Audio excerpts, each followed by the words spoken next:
गांव की मिट्टी, एक लंबा सफर और एक विरासत की गूंज। उत्तर प्रदेश के बाराबंकी जिले का किंटुर गांव, जहां गंगा की लहरें खामोशी से बहती हैं और खेतों की हरियाली इतिहास की कहानियां बनती है। ये वही मिट्टी है जहां से एक ऐसा सफर शुरू हुआ जिसने न केवल एक परिवार बल्कि एक मुल्क की तकदीर को बदल कर रख दिया। ये कहानी है सैयद अहमद मुसावी की, जिनके कदमों ने किंटुर से खुमैन तक का सफर तय किया और उनके वंशजों ने ईरान की धार्मिक सत्ता को एक नई पहचान दी। आइए इस कहानी को इतिहास के रंग में रंग कर थोड़ा और करीब से देखते हैं। किंटुर की गोद से नजफ की राह तक। 19वीं सदी की शुरुआत में जब ब्रिटिश हुकूमत की छाया हिंदुस्तान पर गहरा रही थी, किंटुर के एक साधारण से शिया परिवार में सैयद अहमद मुसावी ने जन्म लिया। उनके पूर्वज ईरान से आए थे, लेकिन किंटुर की मिट्टी ने उन्हें अपनी जड़ों से जोड़े रखा था। सैयद अहमद का दिल धार्मिक विद्वता और आध्यात्मिक खोज से भरा हुआ था। 1830 के दशक में जब वो इराक से नजफ शहर में हजरत अली के रोजे की जियारत के लिए निकले, तो शायद ही किसी ने सोचा होगा कि ये सफर इतिहास के पन्नों को पलट देगा। नजफ की पाक गलियों में सैयद अहमद ने न केवल ज्ञान अर्जित किया, बल्कि एक नई मंजिल की तलाश भी की। वहां से वो ईरान के खुमैन शहर पहुंचे, जहां उन्होंने नई जिंदगी शुरू की, शादी की, परिवार बसाया, लेकिन अपनी हिंदुस्तानी पहचान को कभी नहीं छोड़ा। उन्होंने अपने आगे उपनाम हिंदी जोड़ा, जिससे लोग उन्हें सैयद अहमद मुसावी हिंदी कहकर पुकारते थे। एक नाम जो भारत और ईरान के बीच एक अनोखा पुल बन गया। 1869 में करबला में उनकी सांसें खामोश हो गईं, लेकिन उनकी तालीम, उनकी आस्था और उनका नजरिया उनके वंशजों में गूंजता रहा। एक क्रांति का बीज रूहुल्लाह खुमैनी। सैयद अहमद मुसावी की विरासत को उनके पोते रूहुल्लाह खुमैनी ने आगे बढ़ाया।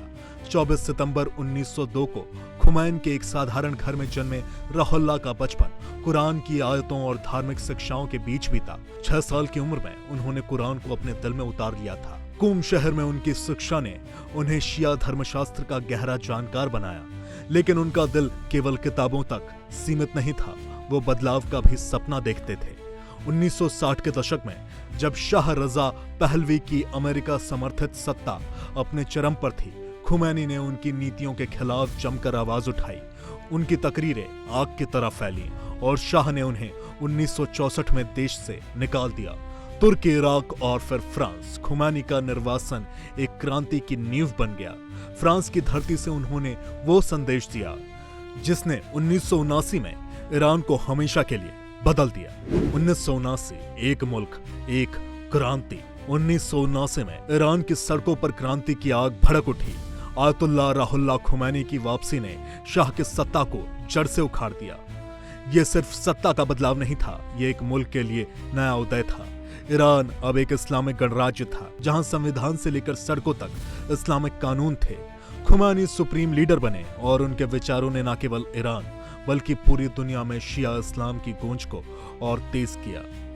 अली खामेनाई, विरासत का आलमदार। इस क्रांति की लौ में एक और शख्सियत उभरी, अली खामेनाई।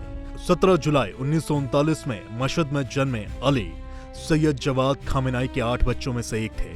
मशहद की गलियों में उनकी परवरिश हुई, जहां शिया धर्मशास्त्र, फारसी साहित्य और क्रांति के सपनों ने उन्हें गढ़ा। खुमैनी के विचारों से प्रेरित होकर वो क्रांति में शामिल हुए।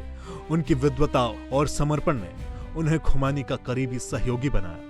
1989 में खुमैनी की मृत्यु के बाद अली खामेनाई को सुप्रीम लीडर चुना गया। ये एक ऐतिहासिक पल था। संविधान में संशोधन कर सुप्रीम लीडर की धार्मिक योग्यताओं को कम किया गया ताकि खामेनाई ये जिम्मेदारी संभाल सकें। तब से लेकर आज तक वो ईरान की बागडोर संभाले हुए हैं। उनके नेतृत्व में ईरान ने क्षेत्रीय शक्ति के रूप में अपनी पहचान बनाई, लेकिन साथ ही आलोचनाओं का भी सामना किया।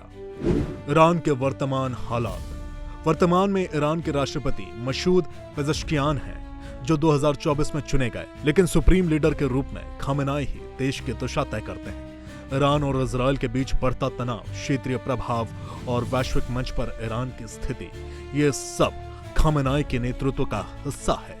उनकी तकरीरें आज भी दुनिया भर में गूंजती हैं और उनकी नीतियां ईरान को एक मजहबी ताकत के रूप में स्थापित करती हैं। किंटुर का वो छोटा सा गांव जहां सैकड़ों साल पहले सैयद अहमद मुसावी ने पहला कदम रखा, शायद आज भी खामोश है, लेकिन उसकी मिट्टी में बसी कहानी आज भी जिंदा है। सैयद अहमद से रूहुल्लाह खुमैनी और फिर अली खामेनी तक ये एक ऐसी यात्रा है जो इतिहास, आस्था और सत्ता को एक धागे में पिरोती है। किंटुर की मिट्टी से शुरू हुआ ये सफर आज ईरान की सत्ता के शिखर पर पहुंचा है। ये कहानी हमें बताती है कि अक्सर बड़े बदलाव की शुरुआत छोटी जगहों से ही होती है।